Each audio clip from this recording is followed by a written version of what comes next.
खसी तबाट बच्चा हुँदैन, त खसी हो, नापुङ्सा हो त भनेर मलाई दुनियाँ गरिसकेपछि अब मलाई त सहनु नसकेर अब जेठीबाट बच्चा सन्तान भएन, कान्छी लिएर आए, कान्छीबाट पनि सन्तान नभएपछि मलाई अलिकति विरक्त लागेपछि अब के बोले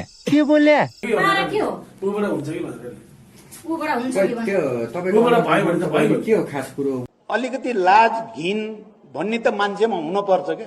भित्री मनले के भयो भने उसलाई बाहिर राखौँ, ऊबाट बच्चा भयो भने भयो, भएन भने अब 1-2 वर्ष हेरौँ, बच्चा भयो भने भयो, भएन भने अब ऊ उसकै पारा लाग्छ, म मेरै पारा। अभी मजा आएगा ना। उसलाई पो लाज भएन त, उसलाई त के को लाज, उसले त अब जस्तो देख्यो त्यस्तै भयो। तिम्रो छैन भने तिमीहरूको बच्चा भयो सहनी घरमा हुँदाखेरि छैन भन्ने हो भने होला कुनै बेलामा दुखेर।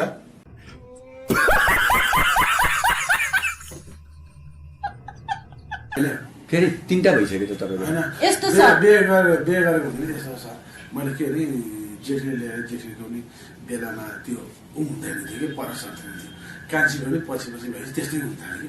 अनि उसलाई सोधेको उसको त बेलामा हुँदैन रहेछ। कौन है ये लोग, कहाँ से आते हैं?